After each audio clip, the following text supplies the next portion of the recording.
This morning. It is March 20th, 2023, the first day of spring. Hopefully it gets here. It is 9 o'clock. Let the record reflect that we have 4 commissioners present. Commissioner French is on the Zoom. Commissioner Waldrop has just come into the room, so we are ready to go. I know we've got a busy kind of every 10, 15 minutes, somebody coming in and out, so we are just going to stay on track and go ahead and get started this morning with Kevin Norris from our IT department. Hi, everyone. Thank you for allowing me to be here, especially first. This is great. I want to bring forth today what Casey and I have put together as an interlocal agreement template. We have determined that part of what we're doing with outside agencies, government agencies, is providing limited imagery licensing of our pictometry imagery that the county has purchased and owns.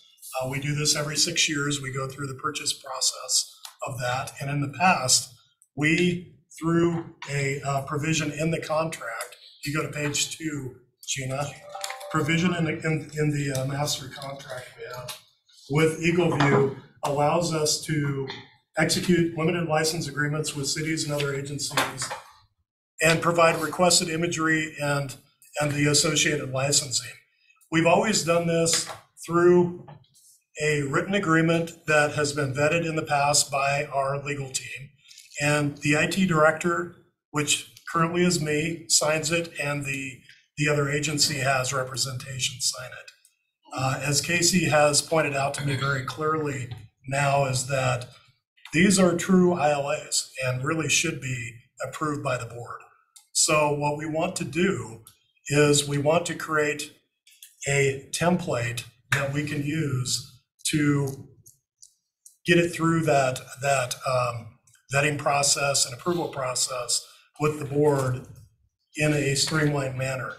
So I don't have to come to you each time that I provide a template. Or each time I provide a contract to a customer or an agreement to a customer.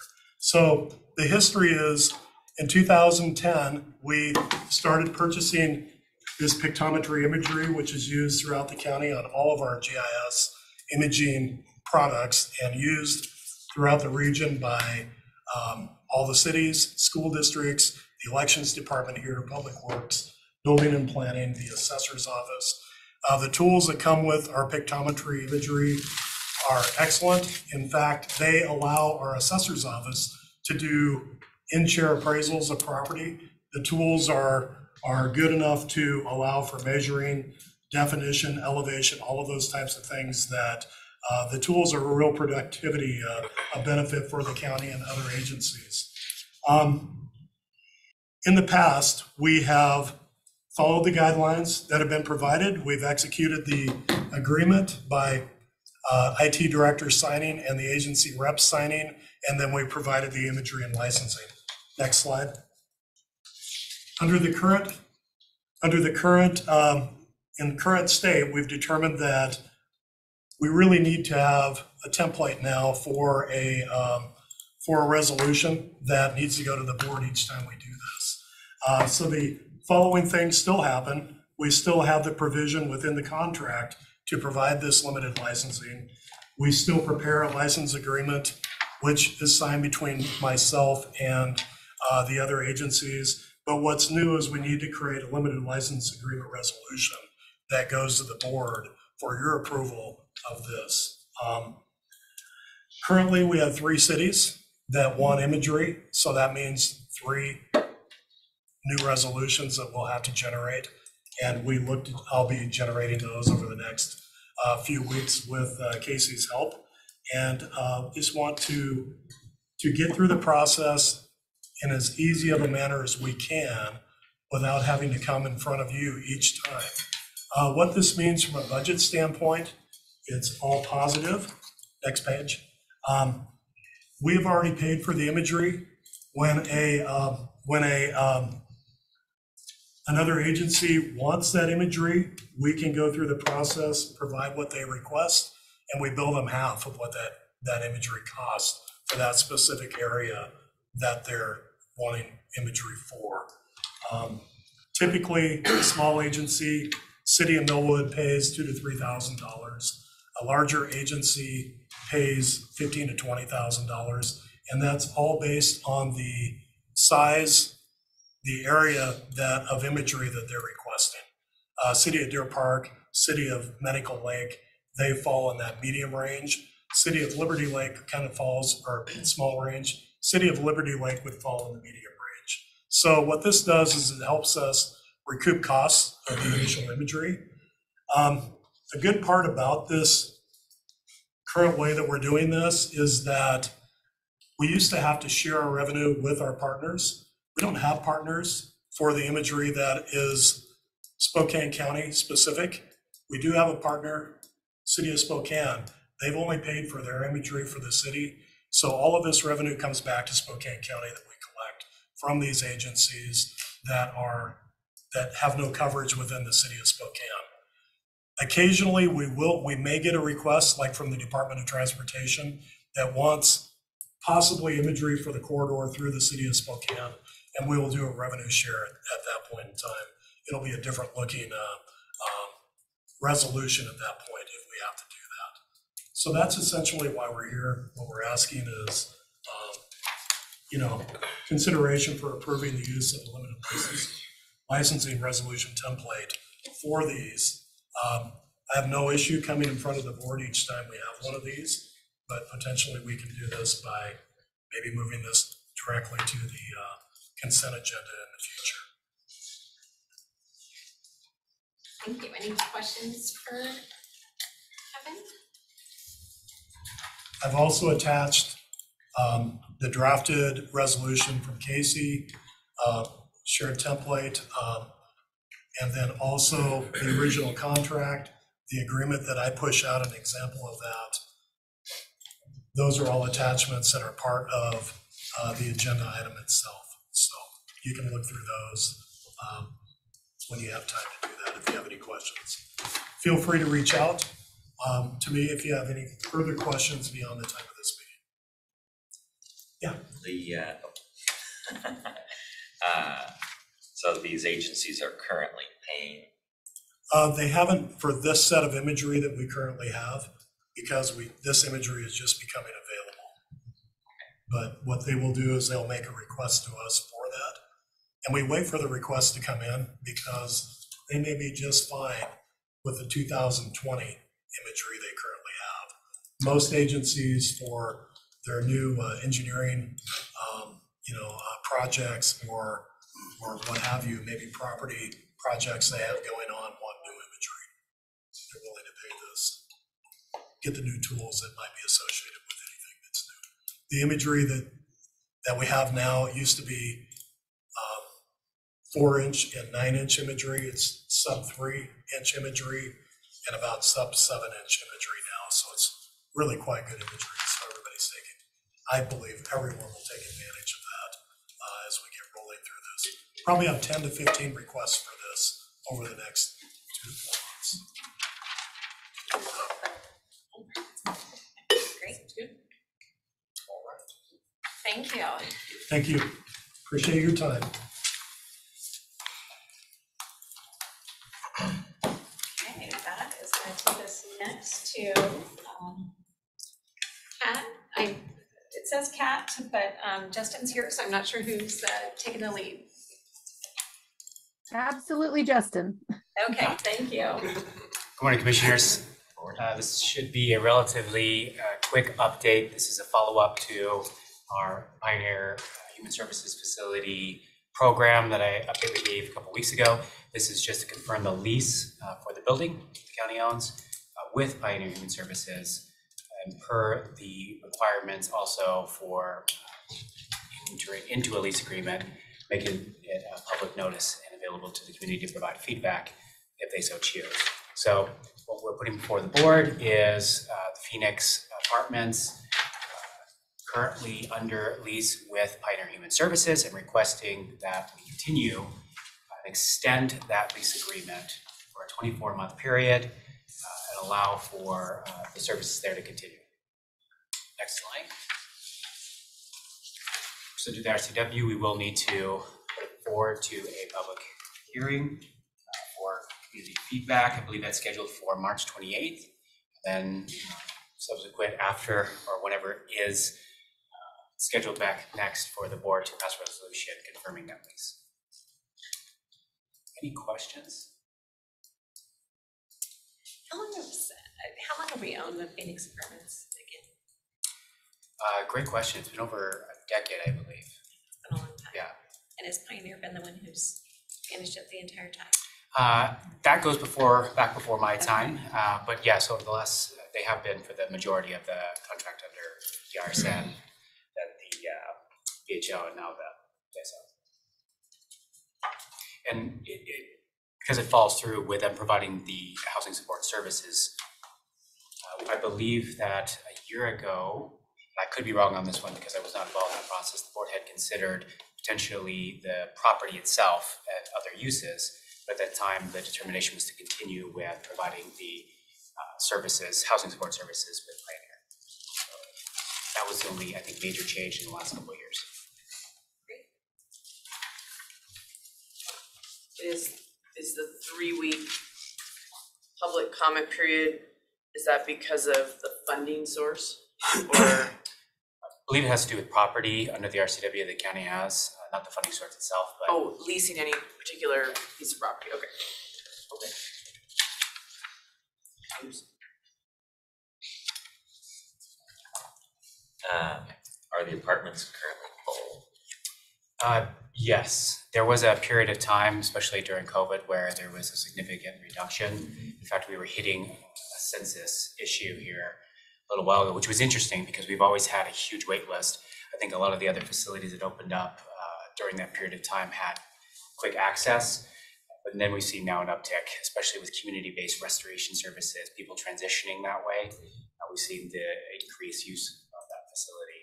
I know Frontier Behavioral Health was one of our largest referral sources, and they opened up their facility as well in conjunction with the grant they received. So now that they have filled that one, we've seen an increase in ours. Any other questions for Justin? Excellent. Thank you. Thank you. Have a wonderful day. Appreciate it. Okay, now it's going to take us next to Gary Ballou and Alicia Benson to discuss the ADO designation. Good morning, everybody. Nice to see you. I see Gary's on. Gary's on. And I think you have We'll be slides. We sent I slides, see so slides, so good morning. Thanks for having us. Nice to see everybody. I think 2 parts. So we're today just a few minutes. Want to make sure because the county has received their by NEM request to renew the ADO designation for Spokane County. That's on a tight timeline.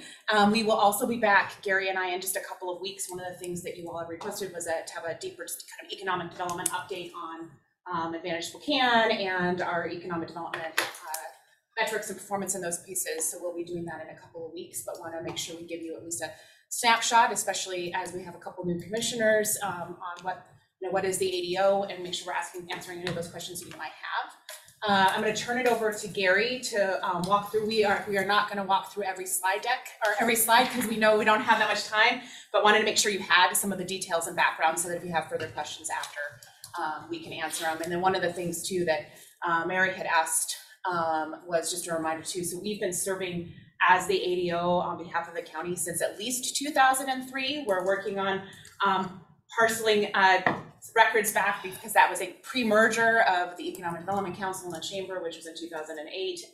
And so just a really deep honor on behalf of this organization to represent this county and all of you on doing economic development. And it's been really, really important work.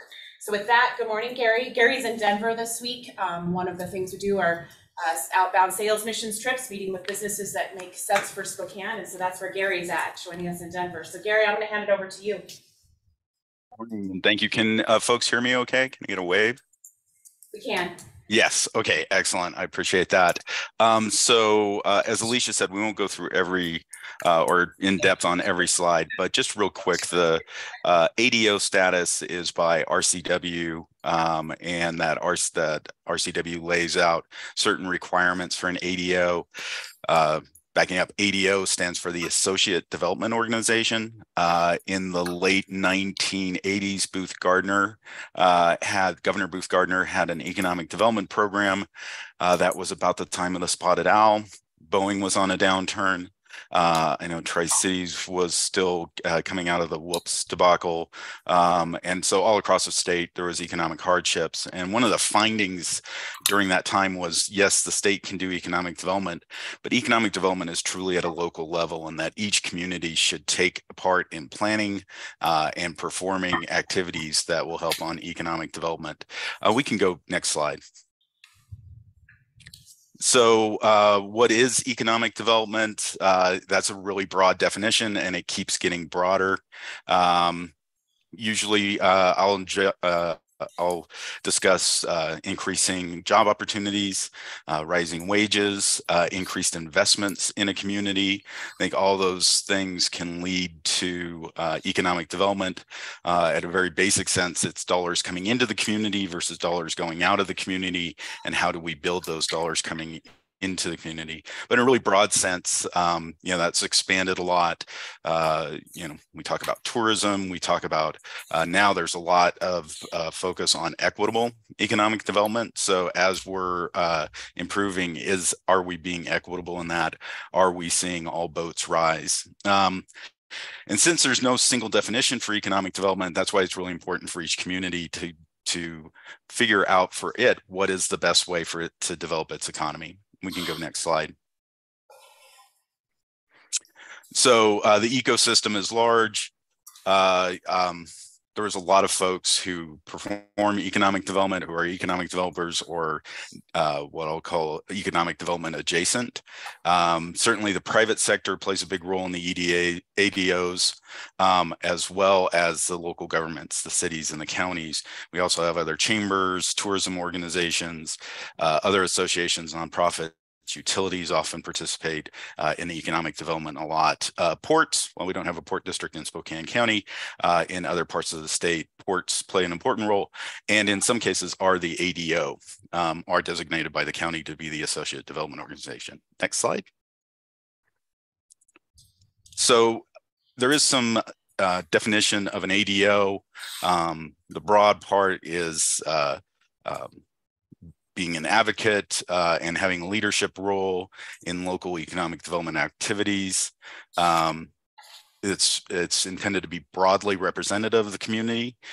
So an ADO has to have on its board, certainly at a minimum, private sector participation on a regional basis, as well as participation from other organizations and partnerships with other organizations across the region, and must be able to identify the key aspects and do that planning, that economic development planning, which we just wrapped up the update of the comprehensive economic development strategy for Spokane County called Thrive Spokane. So the way it works is the county, each county designates their ADO. In most cases, there's one county, one ADO, but in some cases, multiple counties participate in one ADO. So the county designates, Commerce will review that ADO candidate to make sure they meet the qualifications and the standards, and then contract with them for the next biennium. Next slide. So we'll go through these really fast. So the 7 specific expectations of an ADO is that they do partner with Commerce, that they contract. While there's certain key performance indicators in those contracts, Commerce really relies on the ADO network to get out information. We saw it a lot. They lean heavily on the ADO network, and we saw that a lot during COVID, and as state dollars were trying to come out. So the second one is that it is a regional, and why don't we go to the next slide, that the ADO is regional. Each ADO has to participate twice a year in best practices, and that is required in the RCW. RCW. So we'll get together, and the next meeting is next week. And Joey Gunning from our shop participates in those. We also provide a best practices report. We have to provide resources and services to businesses. It has to be part of our mission. And we have to participate in regional planning and show an effort that our efforts are regional. We report to Commerce. The reporting requirements have changed recently in how we report. So it used to be just kind of an Excel table, but that has changed a little bit, and that we do have that formal designation. The ADOs have that formal designation by the county. Next slide. And so since they've changed that, I thought I'd show this a little bit different than we have in the past. We now submit information on a GIS platform developed by Community Attributes. So it's a little tougher to pull the data off of that and then present it like in a slideshow. So our business retention expansion, we're supposed to outreach to 200 companies. We've met with 295 businesses in 2022. We're supposed to do 10 trainings. We're ahead on those. We assist startups. So the first element is the contract requirement, and the second is how we're doing on those business recruitments. We're supposed to outreach to 100 business site selectors. We far exceed that. We connect with over 2,500 site selectors every month in our Advantage Spokane newsletter. We have about an open rate of about 20%. So that's around 500 site selectors who are opening that. I've talked to others who just say they file it and we'll go back to it at a later date. Export assistance, and this is something where we're looking to expand our offerings by working with the U.S. Department of Commerce, who does a lot around trade and trade enhancement. And we will dive more into these in April. The report is much bigger then. So next slide. That was it. So just any questions? So I guess, so we do this designation every 2 years. Every 2 correct? years, every biennium, it's required for every county. So every county that designates the ADO receives the same letter, slightly different version, obviously, for you to redesignate the ADO, or to designate whomever you want to have service the ADO, based upon the RCW and those requirements. And I believe it just comes to the chair because you've signed it before in the past too. Yeah, but I mean, I think the chair signs off, but we always have a discussion of the board. That's why it's addressed to, but the law was addressed to me, not for any other reason, but it just goes to the chair for that purpose. But then, yeah, we always have the discussion here to confirm and just see how you guys do it. So happy to answer if there are any questions. Go ahead, So Amber. a lot of the newest plan was done during the pandemic, and I was involved a little bit in my work from the community center and the zone project. Could you, is there the latest version, the last version that was like adopted? Is that just on the website? Yeah, we can send it to, we can shoot it right over to you, the full report that shows, because the official plan was released in July of last year. So that's the 5-year plan. So we can send you the whole official document so you can. So is the goal to kind of do an annual kind of update of how you're doing to that 5-year plan? Yeah. So that'll Gary, be coming out later this year. Yeah, Gary, do you want to talk about the update process on SEDS? So in June, exactly right. So in June of this year, we'll hold our 1-year anniversary. That's a check-in to look how we're doing. Right now there's, I think, 65 different organizations that are working on different elements of the SEDS. And then Joey Gunning in our shop is point on that. So he was collecting all that information and then working with different groups. And so, yeah, the intent is for each year for us to go into that 5-year plan, look what's working, what's not, what hasn't been done yet, and look at performing on that. There's performance metrics tied to the SEDS as well, that are being tracked as part of the 5-year trajectory also.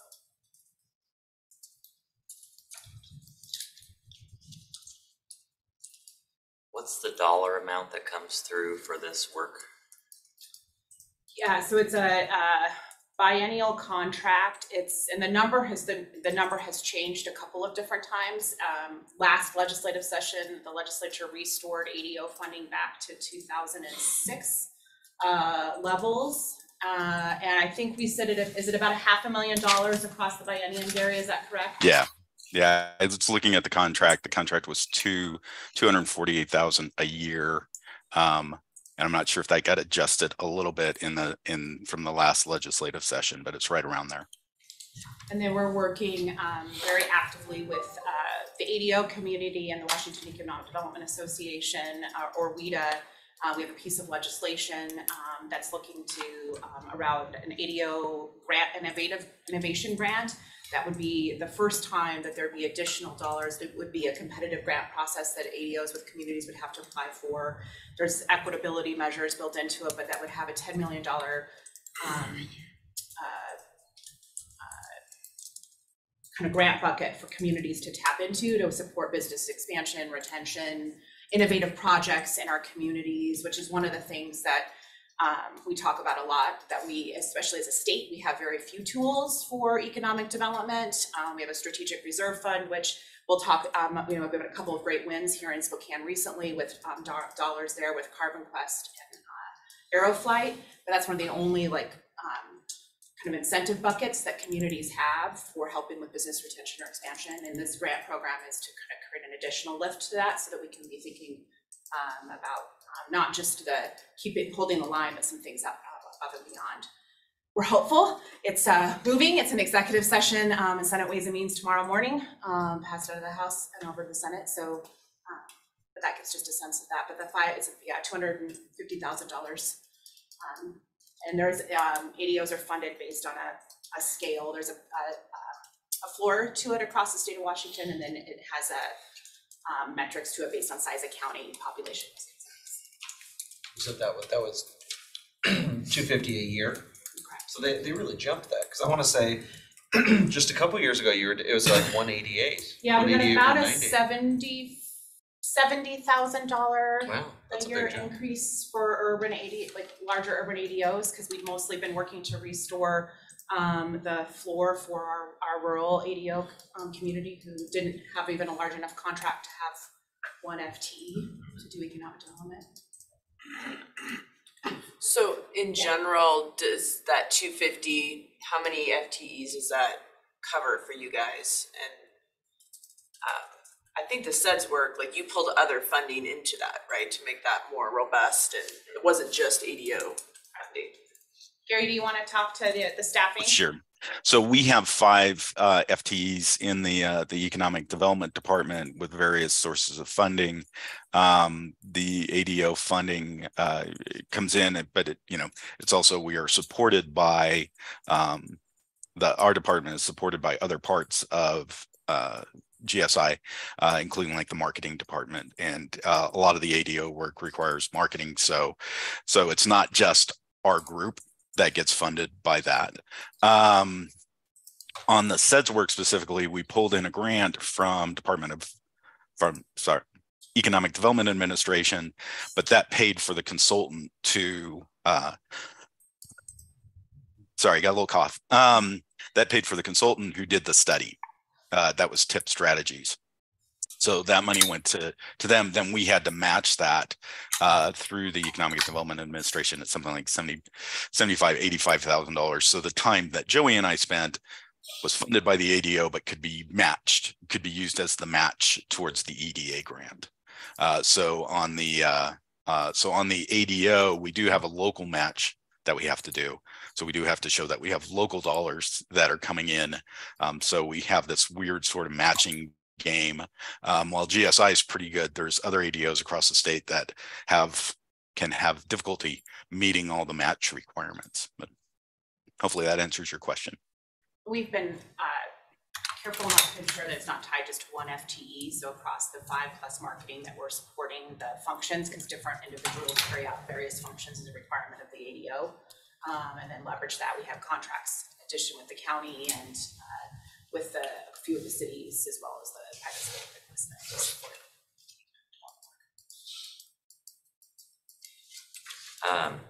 You mentioned the kind of focus on equitable development. What has that been looking like for us? Gary, I'll let you start. Sure. So we've really been making an effort to coordinate and reach out and work with organizations that are already in underrepresented communities providing this work, like the Hispanic Business Professionals Association or AHANA. And moving forward, we are working on a business accelerator targeting underrepresented communities. And underrepresented in this term is very broad. It's BIPOC, LGBTQ, veteran-owned, women-owned, as well as rural. So in each case, we'll be finding a trusted broker in that community who's already doing some of this work. In some cases, they're doing a lot of this work. If we look at like the Carl Maxey Center, they're doing some amazing things. And so what can we do to come alongside the Carl Maxey Center to augment what they're doing and provide further support. And that's part of the Believe Spokane campaign. And Alicia mentioned the challenge grant, the innovation grant. If that does get funded, I would like to see us go after some dollars to support those efforts as well. And the other thing I'd add is that we, about a year ago, began housing. So the Inclusive Development Council, which is a council of the multi-ethnic business associations across the region, convenes. And so their employee is actually an employee of GSI that we lease back to the work of the council as they're looking at both shared and specific strategies around inclusive economic development, particularly focusing on access to capital, access to talent, and supplier diversity and better purchasing. And so that work has been very organic with amongst those organizations, and we're just they've just been doing some strategic planning here over the last couple of months as to what does beyond year one look like with that work as well. And so really wanting to walk alongside them in that space. Thank you. Very good. So Jeff, I'm going to check with you. So does the ADO designation show up on the agenda next week? We can put it there, yes. Or you guys would probably take a vote today, but we'd have to open it up for public comments. so let's put it on consent for Tuesday. April 15th is our deadline, so we have time. Right. I just think with spring break and everything. That's right. It would actually. I just want to get it. Yeah, you get it done. We don't meet the first week of April, Yeah. so we'll put it on consent for Tuesday. It's gonna be ready to go. I see Commissioner French is unmuted. Yeah, so Jeff, does the latest iteration of the contract include some of the other metrics that we've had historically with regard to reporting and those sort of dynamics? I believe so. Talking with Jim Amacio, it's a fairly status quo to the previous iterations. Thank you. Thank you. Great. Yeah, I'm happy if there are other questions that you will have before, just to let us know. We're happy to get that to you and appreciate the time. Okay, and then you're coming back in April. We're coming back in April, the week. Is it April 9th or 10th, whatever the Monday is after the spring break week. Okay, we'll be back for more detailed, can answer really specific questions about the work. Yeah. I did, if you don't mind, I did just want to make sure I shared with this body too, ahead of the full media cycle, our former President Emeritus and former President and CEO Rich Hadley passed away yesterday. And so just want to make sure that you were all aware as important partners that he's worked with and worked with many of you over lots of different work. So we will make sure to keep you updated as we get more information. And yeah, I want to make sure I share that since I had the opportunity to see you in person. Yeah, I knew he was a big mentor for you. Big mentor for me yeah. too. It's a sad, it's very sad, but Thank you. you're welcome. Thank you guys very much. Have a great day. Thank you. Thank you, Gary, for zooming in from Denver, and good luck today. Thank you very much. Okay. We all know why he was really in Denver. I know, that's weird. RLTC is like that. Something going on? I didn't get to go to the game, so. Give you a hard time. Called out. Bye. That was a. Okay, so that takes us to elections. Mike McLaughlin with the Spokane County Elections. This is Ryan Dosh with the elections also. So what we're here for is to update you on some precinct changes that'll be coming. Is what we do for us. The precinct changes are administrative. Basically is what we try to, they have to be wholly within county commissioner districts, legislative districts, congressional districts, cities, city councils and that. And then we go down to and try keeping school districts, fire districts, as much in each precinct as possible. They are each limited to 1,500 registered voters in each one. So that's part of this. If they get over 1,300, we'll split them in when we do a change like this. The most of this change is from the city council realignment to the council districts, and I'll let Ryan go over the specifics. So the city of Spokane redid their city council district boundaries last year, and that affected, it actually split 5 of our existing precincts, and then 4 existing precincts changed which city council district they're in. And our naming convention for precincts in the city of Spokane is having the second digit of being which city council districts it's in. So it affected those precincts as well. So most of them were in the downtown area and kind of just led to some more realigning and combining of some precincts to, like Mike's saying, to be under the 1,500 that's required by RCW. So there are 9 total precincts in the city of Spokane due to that. And then we also looked at all precincts that were over 1,300 registered voters to split those. And then we reviewed everything over 1,200 to see if there's any new development coming up in that area and preemptively adjust those. So there was a total of 11 precincts that were getting high in registration numbers that were splitting. So it's about 20 total precincts that were affected. We'll be going, currently we have 439 precincts in Spokane County, and this adjustment would bump it up by 12 to 451 precincts.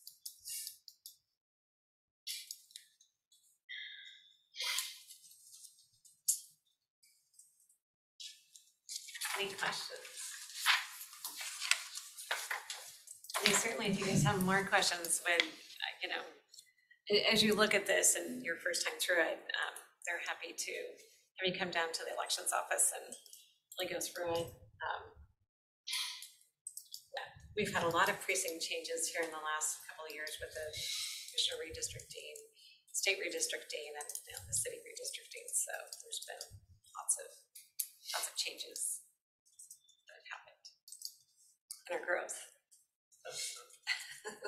that affects it too.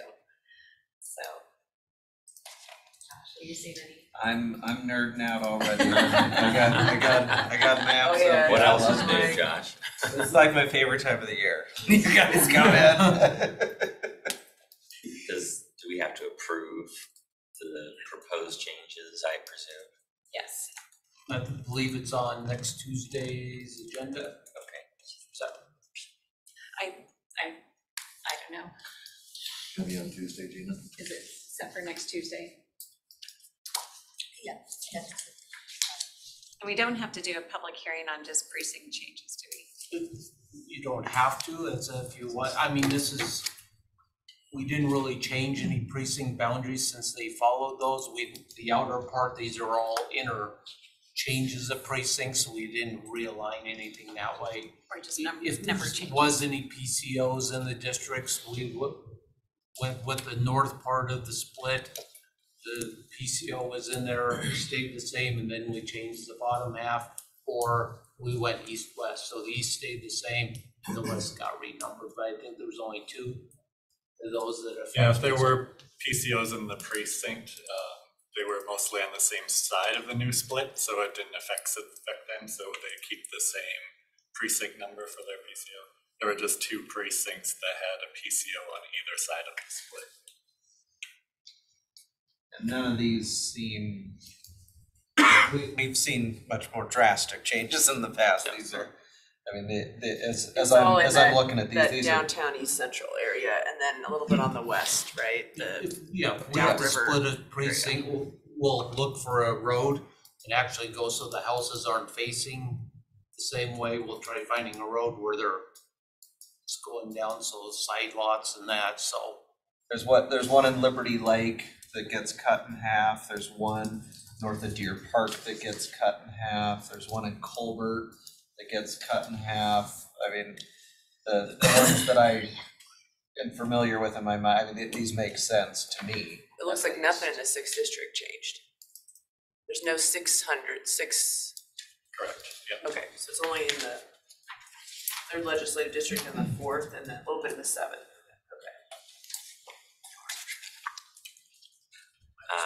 If there's a PCO that's affected by a change in the precinct, do they get notified of that? Is there any steps that are taken? We'll work with the parties and do that, and we can, they'll all get notified if their precinct changes, so they all get, all the voters in there get notified that they have a new precinct. After it's been done, right? After it's been done.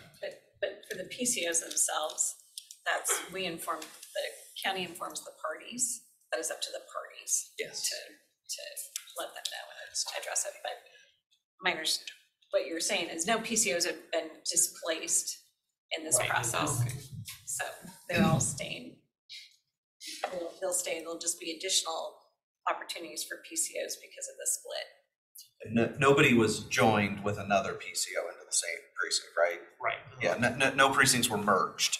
They were just split. There were some adjustments made with the city of Spokane boundary lines, especially downtown. Okay. But they don't have more than one PCO per party.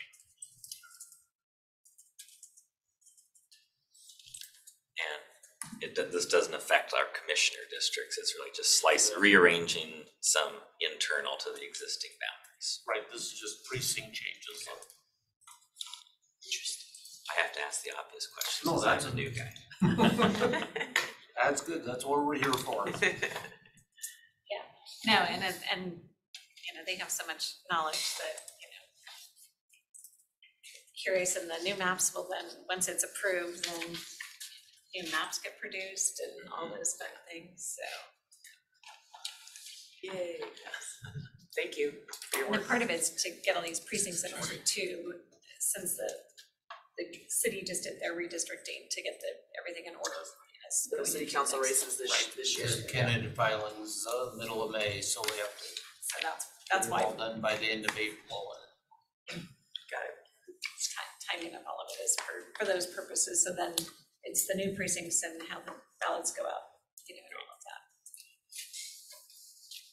Thanks for being involved in elections. No problem. Thank you. Great, thanks.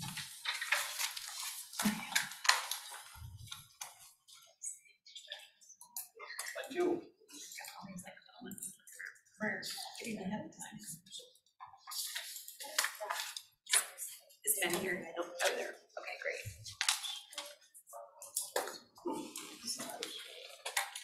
This is where, you know, especially with all these little things, you're just like, I don't know how long it's gonna take. 5, 10. Good morning. Good morning. Thank you for being a little early. Yeah. So Kyle, I'll let you lead off. Thank you. We have just completed a consultant selection process to deal with the water quality at Newman Lake, and I'm going to have Ben and Rob walk through that process and our recommendation. I'm filling in for Derek today, who's with his wife, and I think they're right on the verge of having a baby. So that's exciting. So I'm more of a smiling face, and I'm going to turn it over to Ben. So this is the Newman Lake Flood Control Zone District received $2 million of ARP funding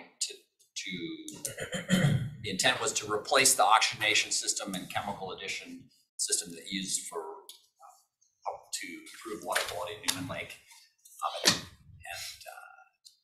But we decided to step back a little bit and look at if that's the right system that we want to install in the lake. And so we went out for a consultant selection to hire engineering firm to support that study and then the implementation of whatever we select. And we received one submittal for that, Jacobs Engineering, a large engineering firm who had done the previous work on Newman Lake, looking at the oxygenation system. So it actually works out pretty well. They're familiar with the system that we had planned to install, and we'll still look at installing and comparing that with other options, how to best use the ARP funding initially, and then how long-term, how to manage the lake going forward. And so Jacobs submitted, they provided a very good submittal, and they're very qualified for this and are familiar with Newman Lake. They're also planning to look at things like different ways of adding chemical to the lake. Is oxygenation the right thing to do? Fisheries, looking at that. Carp, there's concern that maybe carp are impacting water quality in Newman Lake. And so trying to look at that holistically, having some public meetings to present that to the community so that people understand where we're headed, and then selecting our preferred method, and then going forward all underneath that ARP funding. So this is a little bit of the funding for the study and then the eventual implementation of that. We'll delay the work about a year. We had intended to do construction this summer, but instead it'll likely be another year to do that. But we're want to be sure to select the right approach for long-term for Newman Lake. And so the resolution to select Jacobs as the most qualified firm will be to the board next week. And we're talking with them already about how to move this forward and get them under contract and get sampling this summer to set us up to be ready to have public meetings and selection of the method in the fall and winter time. Just a couple of components of this, even though this does delay the front end construction that we had contemplated for this year, we'll still certainly be able to complete this project within the bounds of the ARP funding timeline. What we really didn't want to do in discussions with both the community as well as internally here was do the same thing we've been doing if that's not the right approach. So, we're looking forward to having another robust analysis that we can lean into before we make this investment into Newman Lake and improve their water quality. Jacobs is very qualified. They know the system well. They can kind of get up and running right away. And just for sake of everybody's knowledge, one concerning element might be the lack of additional proposers. Sometimes in a situation like this, these guys know this system, so other firms aren't necessarily chasing it. But this is also a trend we're starting to see over all of our RFQs. Consultants are thin, and you're getting 1 to 2 on these projects. Fortunately, we're getting qualified firms, but I haven't seen 5 proposals on a consultant RFQ for engineering in a long time. I just say there's been a lot of mergers and acquisitions in that field. So like Jacobs bought CH2M Hill, who used to do a lot of the water quality work here. So TO got bought this year. Yeah. The small firms are getting eaten up. Yeah. So what is their track record on the public engagement piece of it? Would they be setting up the community meetings and leading those? Is that part of the contract? No, so our intent would be for us to lead those, but for them to support them and come in with presentations and describe the different remedies. Correct. But we would be leading that through our existing structure at Newman Lake. Okay, that sounds like a good. What is that existing structure? So we have the Newman Lake Flood Control Zone District exists under the county's oversight, and then there's a advisory board, which is I think seven members of community members that we talk with and work with, and they represent different groups at the lake. And so we'll work with them to set up the community meetings. There's ongoing, quite an active community there, in addition to the Flood Control Zone District. So we'll be participating in meetings. There's fire station there that we've used in the past for meetings. We'll have those types of events. Commissioner French?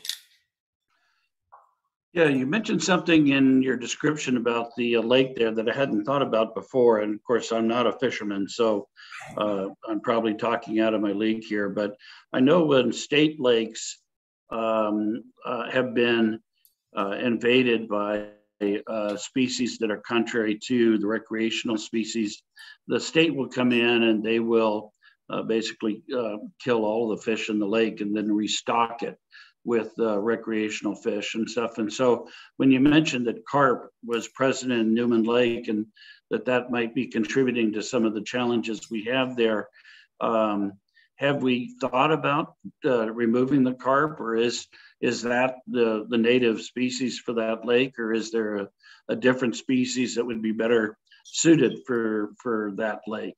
Just pose it as a question again. I qualify that by saying I am not a fisherman, so I might be way out of my league here. Yeah, Commissioner, thank you. We actually asked that question during the interviews, and their response back is that carp are surprisingly agile and will avoid the treatment, the rote-known treatment where they can control the fish species or kill them all.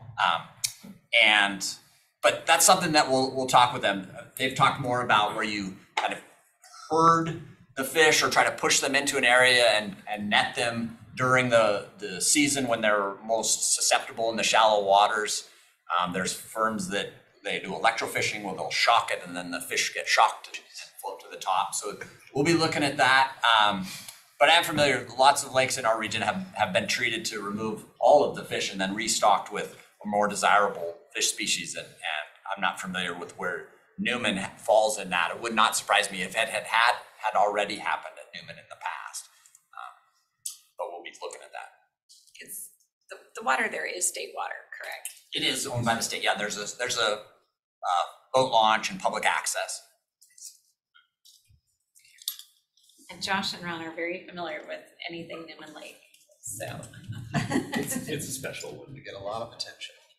It's definitely Josh's district, and Ron's been very active, and Josh out there, so they know they know it well.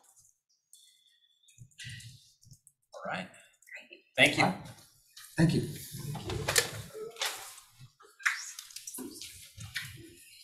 Take us to Mike. Good morning. I'm here to talk this morning just to brief you on next Tuesday, you'll see the contract for Pioneer Services for the Supported Release Program, long-awaited Supported Release Program. So the value of the contract was $338,000, and it will go until it expends the funds, the MacArthur funds. We had asked MacArthur for a no-cost extension to bump up the fees on that side so that we could cover the supported release program. The cost to the individual, per individual, $550 up to $100, and then it would drop down to $400 after $100. So don't anticipate the numbers at this point. We have talked to district court and they're ready to go. And we've talked to public defenders, they also are ready to go. And Pioneer has got their contract ready to go. Our legal is reviewing it right now just to make sure that we haven't missed anything. It will also go by Steve Bartell to make sure that I haven't done anything on the risk side before you all see it next Tuesday. So here we go. We'll get it launched and see how it goes. Question? Yes, when we see it, we can look at it.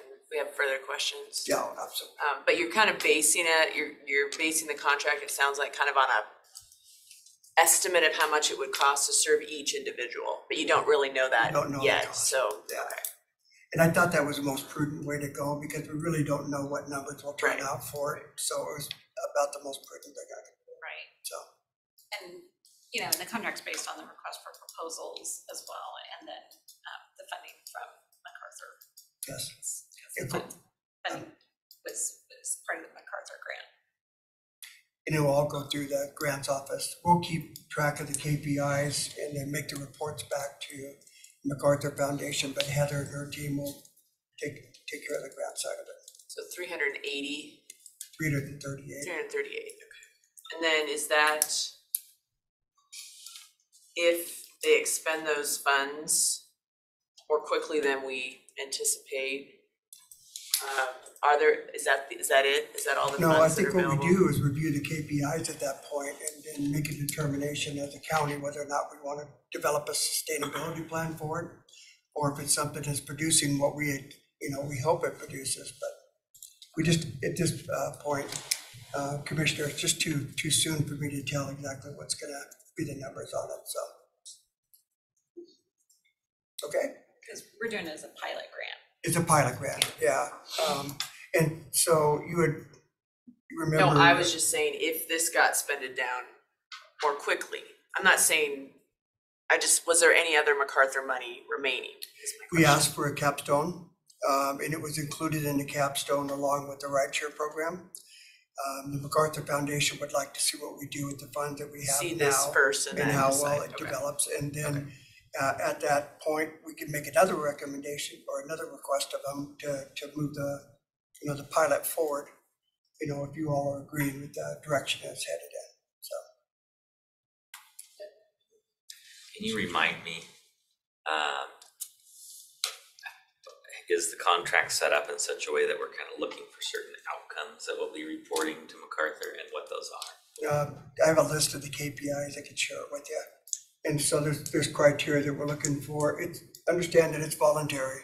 Right. And if the individual decides to walk off, that's up to them because they're at a pretrial status and we can't compel them to stay into the program. And then along with that, if they walked off from the program and they also made their court dates, they wouldn't have a warrant, issued for them because they're still complying with the order of the courts and making their court dates. It's when they don't show up for their court dates and a warrant would be issued for them at that point. So the criteria lies in, there's a list of them under the KPIs that was developed first by Maggie Yates and then kind of refined by myself and the MacArthur Foundation. And it really looks to see what the success levels are, determined on what the needs are. How many are found houses, how many are found going to drug treatment, how many go into these different, recidivism barriers that they come, that could cause them to come back to the court. But aside from that, it's just numbers. It's a numbers based, Chris, as far as what the KPIs look like and the outcomes for. Can you send me that list? Absolutely. Thank you, sir. Sure will. Matter of fact, I think I'll include. Will it be attached in the Yeah, let me contract? just include it with the contract so all of you guys can kind of see that. And Diane Linkwood is developing it. We want to have essentially a dashboard that keeps track of it so that we can report it off. So I'll double check with her to make sure she's got it done. And if it isn't finished by the time we do the contract, I'll send you all a copy of it. So.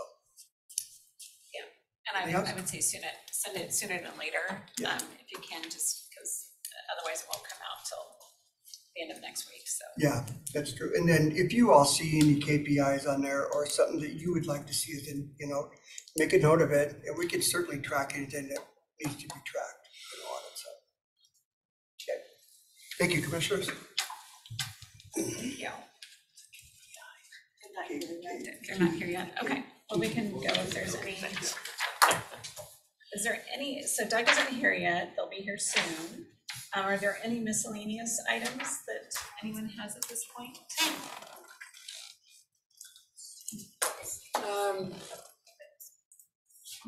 Commissioner Kearns, we did have that call on Thursday, with some of the other homeless,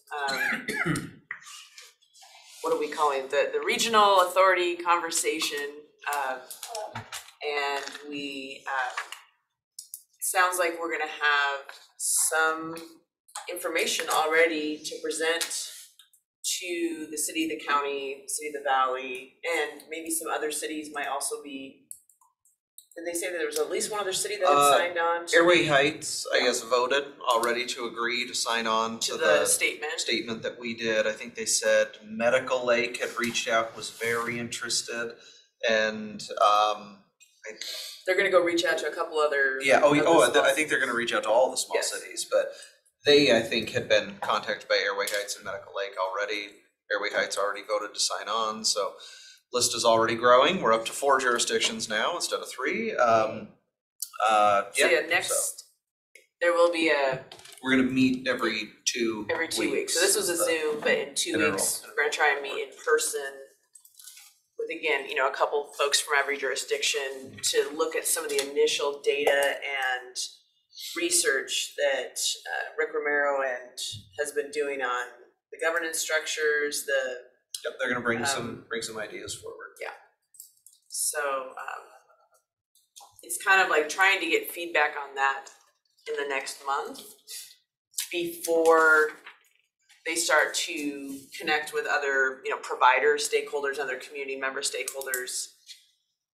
Because if they don't really have anything to share with potential structures, the way the money might flow, it's kind of hard to start talking with other stakeholders until you have some sort of something to present. So I think that's kind of the cadence will be in the next month and a half, really looking at the structural governance funding questions, and then moving into more of the community provider stakeholder input into that. So then they made a big point about really trying to nail down what is that total dollar amount regionally that is spent on homelessness. So I don't think any of us have ever seen that number. I know you said that. So maybe we'll see this number. So they did it as was Randy. Oh, there's Randy. There he's my pillar. So just to put that on your radar, you may be contacted to see if we can sort of look at all county dollars or that are money that touches the kids that is going to homelessness. So somebody's going to be asking you for that number, just to give you a heads up. Thanks. Yep.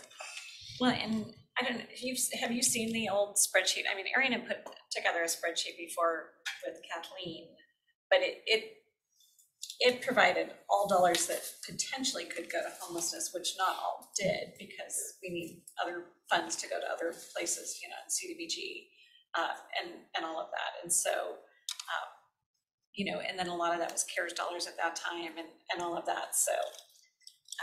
And now there's been new updates to like the document fees and, you know, like there's been new things on the legislature the last couple of years of new funding sources that are flowing through. So I don't know, I probably just look at that spreadsheet and just update it rather than you might check with Arian. Okay. Rather than recreating the wheel. But that was for us. The city of Spokane never provided their information or not yet. So I don't think anybody else ever has. So we always need to just go, my auditor and me is like, we just need to go to the accounts, the vouchers, and just go for all the potential, you know, Catholic Charities, Volunteers America, you know, just all the different ones that are out there that could potentially be getting funds to see how much funding is really, I mean, that's a way to see how much is actually hitting those entities. And I also suggested that they don't just look at the dollars that flow through. I mean, it's good to get a government dollar number, but then a lot of our dollars are used as a match by, you know, Volunteers of America to get money from the state housing fund or the commerce dollars or other sources of dollars. So eventually, I mean, there are a lot of dollars coming through Spokane. There's what's coming through local governments, but then what's being matched by the state and feds directly to the agencies. So anyway, I'm sure they'll be able to figure it out. It's a fun exercise. I'm sure Rick is diving in. But yeah, so that's what we discussed, and yeah, so I think we'll have an update, and you know, if there's some information to share in April, Commissioner Kearns and I will get it on one of our agendas. On a separate issue, miscellaneous matter, I just want to thank Jared for helping me with my Spokane County Spotlight. I had Kira Bauer, who's a Little Scholars Child Care, so we talked about the contract she has with the county to do a pilot project around mental health for providers. And I've heard we're up about 5 million views on YouTube so far. Is that right? Yeah, it's the one around there. Going viral, so check it out. I We might have beat March Madness in the million? ratings, yeah, so. Thanks for your. Absolutely. I was gonna say, how do you get 5 million? I don't know what to say. There may be a multiplier. Pretty big one. Very good. Yeah, and I've got mine coming up in April, so thank you for switching, I think, Yes, because I interviewed Sheriff Knowles in February, and so what are you gonna do for yours? in I'm April? doing the Doris Morrison Learning Center. Oh, great. So, yes, so having that kind of with the grand opening and all of that, kind of trying to tie it all in together, so, of which I haven't got a hold of Bud, but I will. Jared, looking at you. Oh, Commissioner French? Yeah, just a quick question from Commissioner Jordan. When do we start allowing alcohol in the briefing? 5 million, seriously? What can I Just say? look, it does start with a 5, but Is there another number? How many there's digits one more, there? 2 digits. It does start with a 5. That's what my mom told me, so. Yeah. She said. Well, just another note, I'm gonna be gone next Monday and Tuesday. I'll zoom in to our Tuesday, 2 p.m., but there is a housing conference in Phoenix, and they're, on the Monday, there's a tour of how they are working in Phoenix around housing their unhoused, which then I saw a New York Times article today in my feed that they have a huge encampment going on right now. So it should be very interesting. So I won't be able to Monday I won't be able to zoom in because we're on this all-day tour of what they've been working on around Phoenix with housing and homelessness. And then I'll be at the conference on Tuesday. So I'll zoom into the 2 p.m. But should be interesting. I'll report back what I learned. Yeah. All right, where's Mr. Chase? And then I'll just. Yeah, these 2. Oh, the proclamations too. Do we want to just? They're at the very bottom of the pile. Yeah, behind the Doug presentation. Bringing those forward. One of them is Public Health Week. Gina, did you just receive these? Say that again. The proclamations? These would be on for next Tuesday if you're okay with it. Okay, who brought them forward? The health district did on the one for National Public Health Week, and then the Giving Joy was Gal from East with a community strategist. But we do the public health one every year. We do, so. Did they send this over, or is this up?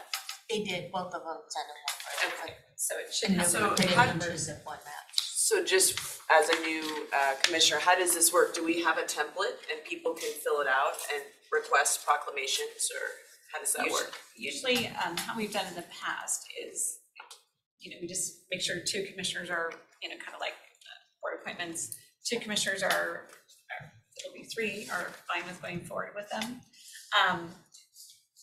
Sometimes people reach out to a commissioner and ask them to do it. Otherwise, it comes to Gina, so that's why I was asking who is putting them forward, if it's the organization putting it forward or a commissioner putting it forward, just to know. And then you agree with them, then we can move it forward or not.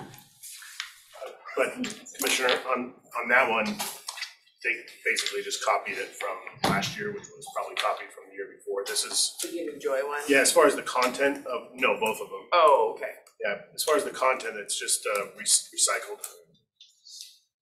Can you reach out to the health district, Jared, and make sure that it's updated information? Yeah. Reach out to Kelly. Yeah. That would be great. You bet. Because I just was looking at, that's why I was asking, because the dates were kind of the older dates, and I don't know if they have more updated information. Yeah, this was the first time that I'd seen it, so that's exactly what I was looking at on Commissioner Jordan's. Okay. So And yeah, then, I'll reach out. and on the Giving Joy Day, I guess you want to reach out to Eastern as well, if everyone's okay with doing that. So.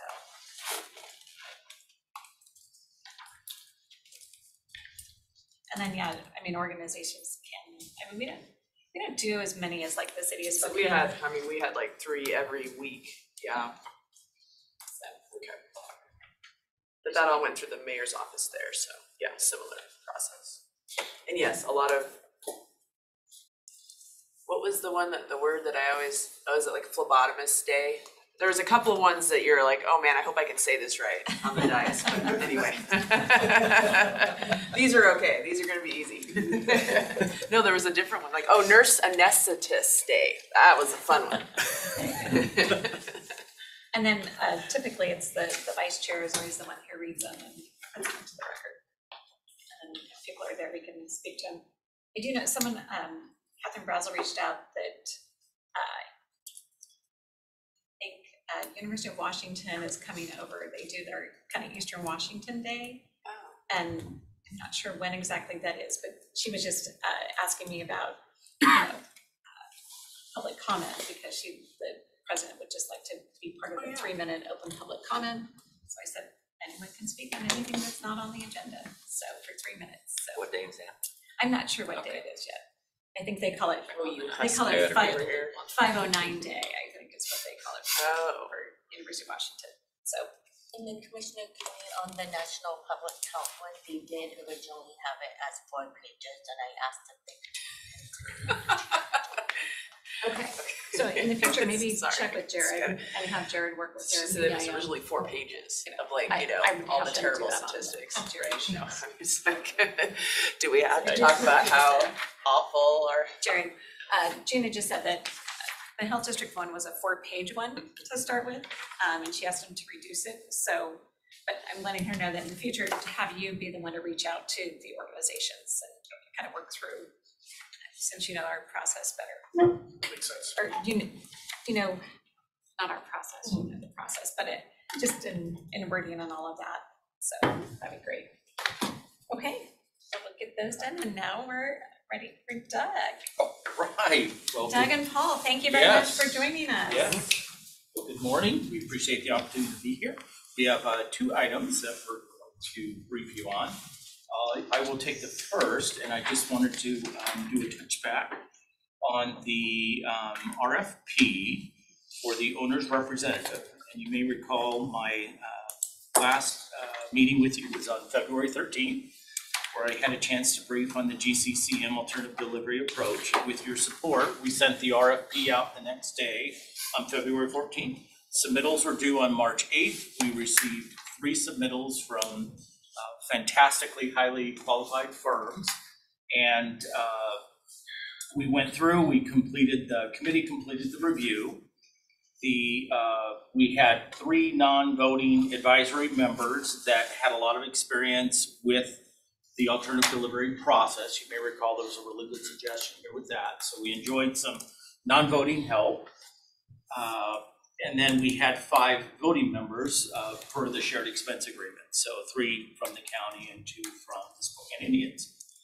And with that, the recommendation was unanimous, and it is coming forward on your agenda tomorrow afternoon for CBRE hearing.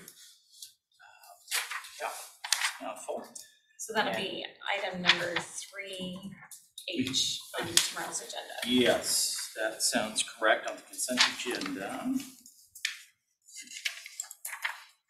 Yes, correct. 3H. And again, it was a lot of time spent on the evaluation, review. It was really great. We're really pleased to forward that recommendation for you. And if approved, that would authorize myself and the purchasing manager then to go forth and get under contract with them and work to meet our application deadline of April 20th that we're shooting for the review committee, the capital review committee. So any questions on that before I turn it over to Paul? And I'll just say that, you know, normally we try to have that week in between touch, but due to timing, at least when Scott and I went over the agenda, due to timing, that's why he wanted you to brief today, so, and it's on tomorrow's agenda. And we did have the briefing on the 13th as well, so this is kind of an extra touch, and we will be trying to provide extra touches throughout this process just because it's such a large project. The alternative delivery method is new, and so I would rather come and check in more often. Tell me not to, but we're happy to be here and excited. We're right on our timeline, so we're feeling very optimistic. And We didn't have the name of the consultant at that point. correct. So Yes. This is the first time to have that, so. Yes, Okay. absolutely. So you'll try and get, if this is approved tomorrow, you'll get them under contract right away, and then it's less than a month then until this The meeting. application, yes. Okay, and so that's what they'll be working on pretty intensely over the 30 days, is consulting with your team and Kyle and everyone that's involved in putting Right. together the proposal to the state. Right, and then it's on April 20th, and then the actual meeting will be the May 25th, where the review Okay, committee. you have to have it will in by review. April 20th. We have to have it in by the 20th. Got it, okay. And, we have a copy of Kyle's that he's already submitted and feel very confident we'll be able to meet that application deadline. So, And this firm came out on top of Yes. the four proposals? Three proposals, and they have very, very strong background with the GCCM and I would say like an expert, subject matter expert that has worked specifically on MLB and other professional baseball stadiums. That is a part of their team, and I think two of the three submittals had folks where they had a subject matter expert, and this one, again, is just an added strength that they bring to the table along with their other experience, and we're pretty excited to have such a qualified firm that we think will really help us be able to work within the alternative delivery scope and advise, and I think we're very close to having the legal expertise as well onboarding, hopefully within a week there. That maybe Mr. Evans would like to speak to that since we're here. My hope is to have, we've had a little back and forth with respect to their representation agreement. It's lawyers negotiating with lawyers, which is, a little more difficult at times, but my expectation is that there should be another resolution coming next week to the board just to confirm the appointment for this attorney. It's going to help us navigate through the GCCM process. So, and then of course, pursuant to that agreement, they're going to educate us and county legal on the process as well. So we'll be, they'll be providing us with all of their documents and stuff like that. We'll be able to look at that. But that'll be coming next week, and then once they're on board, they will assist us through the rest of the process. So that should be coming your way. So this consultant, so how far do they go into the process before? I mean, are they really just helping the county get through the process of getting approved for the alternative delivery method, and then they're done, or do they continue to consult? They will consult through the construction of the project, and we'll be meeting with them, and with Kyle's help, they kind of have a whole menu. They will do quite a bit, or typically we'll look at what strengths we bring to the table. If we have, project managers and scheduling, how do we complement? But they have expertise in the process, the contracting, and Kyle, how am I hitting here? Am I missing anything that you might add? I guess I'm, that 300,000 gets us how far along through the whole? That should be adequate for the whole project, considering there's in-house project management. If they were really utilizing a lot of staff from the consultant, that might not be adequate, but I think considering that they have Jamie on board as a project manager, they can do some of their more routine stuff that we would do in any type of capital project we were managing. I think that's a pretty good number for the life of the project. That will be part of setting up that contract. We'll recognize. You'll identify who's going to do. Right, how we work together and what we can do to complement, and how they help make sure we meet all of those alternative delivery requirements. because they're acting on behalf of the owner, Yes. kind of doing all the legal stuff that needs to be done since we don't have the legal expertise in-house. With We'll be working with the legal lawyer that we're onboarding. We do have to get a special appointment from Larry Haskell as well, and so we'll have that. My expectation is this week, so should be good to go. So we're just approving the contract, but not. so Yes, so when- we're what's approving the coming- contract tomorrow, and that this is for the consultant. Okay. And then next week, we will have a resolution for the lawyer that's going to be assisting the team through the process, because we don't have the legal expertise here in-house to navigate the GCCM process, but we're gonna get that expertise after onboarding this legal firm. So, and that was a huge key piece of this agreement that we're trying to execute, is that they'll keep us apprised of what they're doing, keep us fully informed of the forms they're using, the contracts, everything. So our expectation is that we'll be able to assist the county with this going forward after this project, so. Okay, so I apologize. So they're two separate. This is the Yes. consultant versus the Yes. consulting attorney.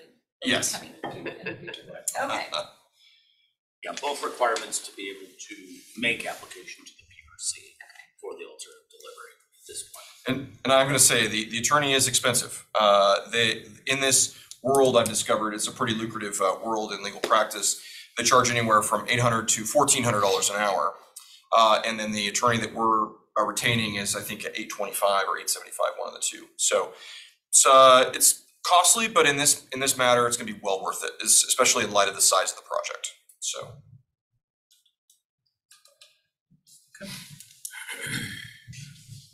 That's all I have on that component. And Mr. Knowles is here to speak on a conservation futures acquisition. Nice. All right, thanks Doug. Good morning, board. So this is a conservation futures acquisition, purchase and sale agreement that we'll have before you hopefully next Tuesday to approve for the McPhee property, which is located in Dishman Hills. Kind of surrounded on three sides by Dishman Hills Conservation Area and another side by Dishman Hills Conservancy property. So it's almost practically an in-holding within existing parkland. Next slide, please. Here's a close-up of that property outlined in orange there. It's 102.7 acres in size, owned by Glenn and Deborah McPhee. It's currently listed on the MLS and has been for a little while. The closest trailhead that would potentially serve this property is the Phillips Creek Trailhead, located just west of the Ponderosa neighborhood. Next slide, please. Here's just a couple of photos of the property. So, pretty typical Dishman Hills. So a lot of Ponderosa pine. With that said, it has been well managed by the current owners, and as you can see in these photos, has been thinned out over time, really to reduce the risk of catastrophic fire, which is helpful for us as potentially a future owner, because that would be something that we would have to take on. So a lot of this work has already been done, which is great. Next slide, please. Here's a couple photos. They're not super awesome, but demonstrate that there are permanent springs on the property, which are a benefit to wildlife. You're not going to swim in them, but wildlife does enjoy them. Next slide. Yes, so recreationally, as you can see, again, it's surrounded by parkland and trails kind of skirt the edges of the property. There is one trail on the property, the Close Trail, which is kind of sits on a narrow easement obtained by the Dishman Hills Conservancy back in 2014. So acquiring this property would definitely allow for trail expansion and connectivity. In addition, folks have historically walked up through Glenn and Deborah's property, and Glenn has allowed that generously over the years. So folks are kind of used to this property. So next slide. I wanted to point out there is an easement that is associated with this property that runs through county-owned property. So this easement predates county ownership of this land and allows for ingress, egress, and utilities to the subject property.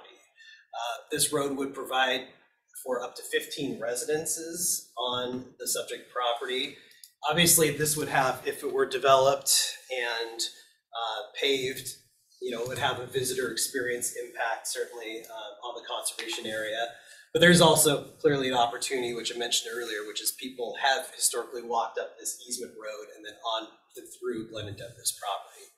In addition, there's an operational impact to that, just thinking about private use through public land is always a little bit challenging. But there's also a huge opportunity here, which is increased access to the rest of the property that we currently manage. This easement road, while it's maybe a little bit challenging to develop into a very nice paved road, it works well from an operational perspective and would definitely enhance our ability to access the property for forest management, noxious weed control, those sorts of things.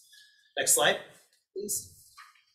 So just a little recap of how we got to where we're at today with a proposed purchase and sale agreement. This property was nominated as an unforeseen opportunity nomination back in August, and basically that process allows for the program to receive these unforeseen opportunity nominations outside of the typical 5 to 6 year open nomination round. This isn't atypical. We have received unforeseen opportunity nominations in the past, as you see up there. But there's a very high bar established for these nominations to be successful, and that is they have to outscore and outrank the current top-ranked property on the list. So for a property to get to where it's a successful unforeseen opportunity nomination, it has to be a very good, high-quality conservation and recreation acquisition.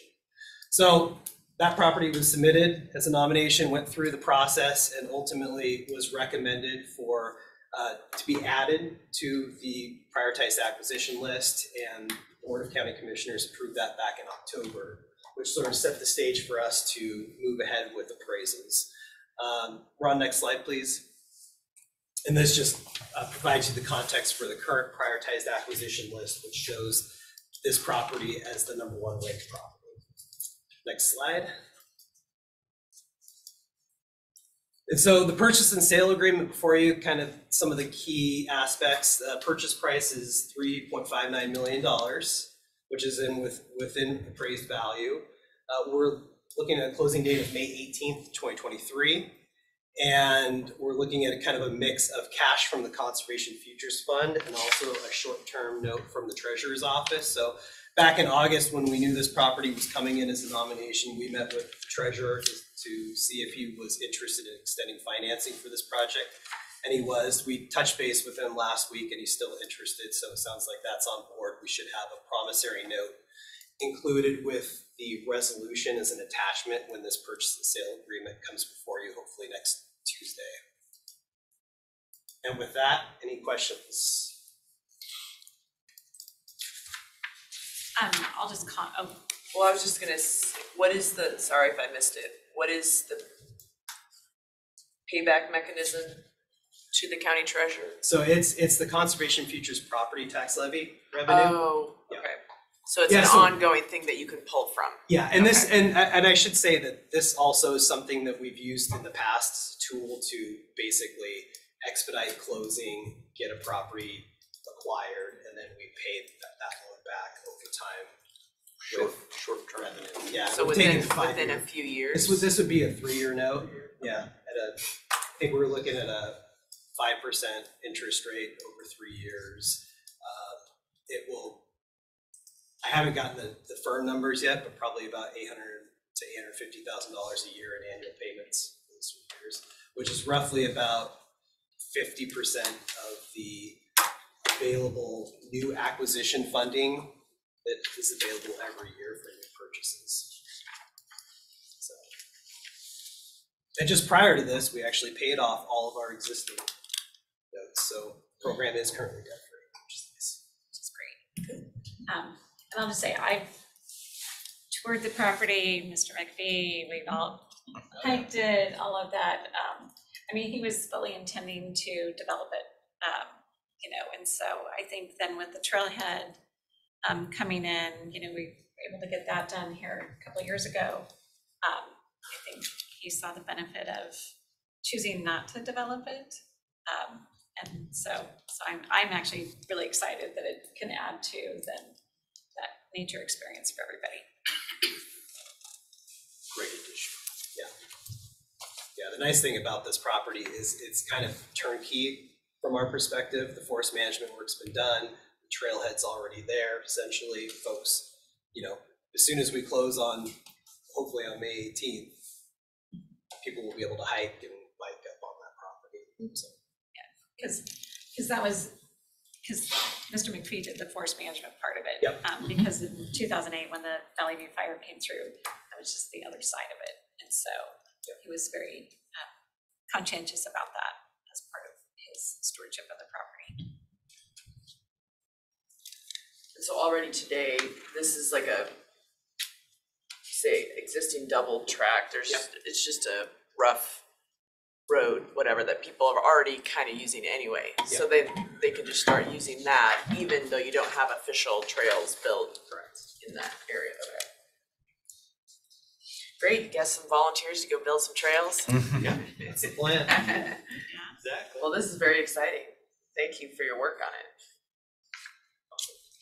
Yeah, thanks. Very excited. Thank you very much. Okay. Appreciate it. Thank you.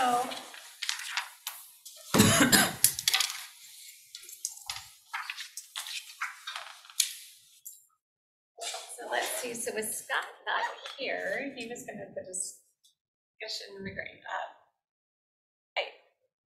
let me know that he is not feeling well today. So, okay, so that's fine. So I think he was gonna lead the discussion regarding the commissioner meetings. He had some issues or things to share about the follow-up from that meeting. But that's as far as I know, so. Yeah. Want to kick this till the time he's here then? The primary document is that the red line section of the Spokane County Code, chapter 1.01. I think we may go ahead and just push this a week. That's fine. Everyone's And okay. maybe if there's other items that we talked about too, he might have wanted to brief on other things we brought up during the retreat, so. Yeah, this was his agenda item, so I will, so I think we'll just defer this to next week. But then I guess everyone has this information to go through. And I think if there's anything else.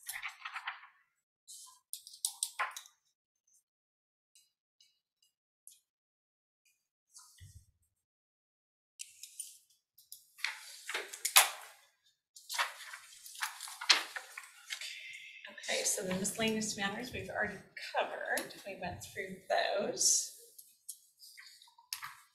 And I did get, and then you have one executive session that you want to Yes. go through today? Yeah. Okay. Any other miscellaneous items?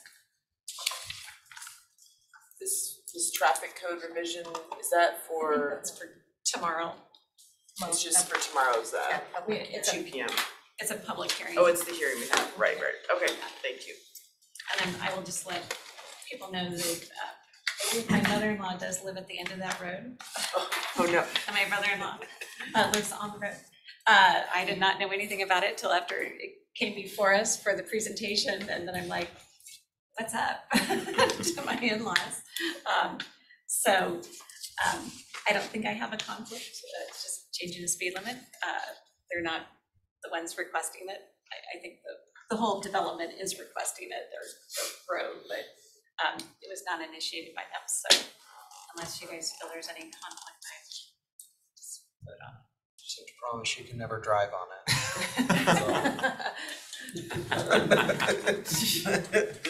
That could be a good thing.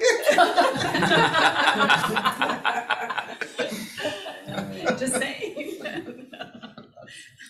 Sorry, Max, you're the only one who can go up that road. I just wanted to make sure I disclosed that, because like I said, when they came for the briefing before, I had no idea that this was even coming before us, so that it's one of those funny things that it's like, what is this all about? So anyway. Okay, since there's nothing else then to come before us, then we'll go ahead and do executive session. Would the board like to address item 3 before the executive session or after the executive session? Well, item 3, so what we're gonna be doing is, we are just gonna be as we go into executive session, I'll just say we will end the meeting, but we will be continuing. Let's see, how do I say that properly? Because we're just gonna be continuing this meeting to tomorrow afternoon after the 2 o'clock consent agenda meeting to go into interviews for the hearing examiner. I believe we just have one interview that we're doing, Yes, one for tomorrow. so So they'll be directly after our 2 o'clock. After the 2 two, p.m. yeah, after the agenda. regular session. So, Just do it right there in the room? Yes, Okay. and the candidate will be participating via Zoom. Candidates from out of state. so as we go into executive session, we will be we'll be stopping for the day to continue our meeting till tomorrow after the 2 o'clock. I don't have any idea on the executive session. Do we anticipate any action to be taken? No, I don't believe we need formal action today. Okay. So this will just be a briefing, and then potentially action for another day. So who would you like in that executive? I'll let you just take it away. I would ask for the board, Kyle Tuig, and then myself, and then Wes Zickow from my office. And this is For which on- purpose? Sorry. For which purpose? This is under potential litigation pursuant to RCW 4230-110 sub 1I. Okay, and how long do you anticipate? I think probably 15 minutes. Okay, so it is 10:36. We're gonna go into executive session for 15 minutes. When we're done with that executive session, we will be continuing our meeting till tomorrow, so we will not do any other business today. And we will continue our meeting then after our 2 o'clock meeting to do a hearing examiner interview. But once we're done with the executive session, we will not have any other action taken today.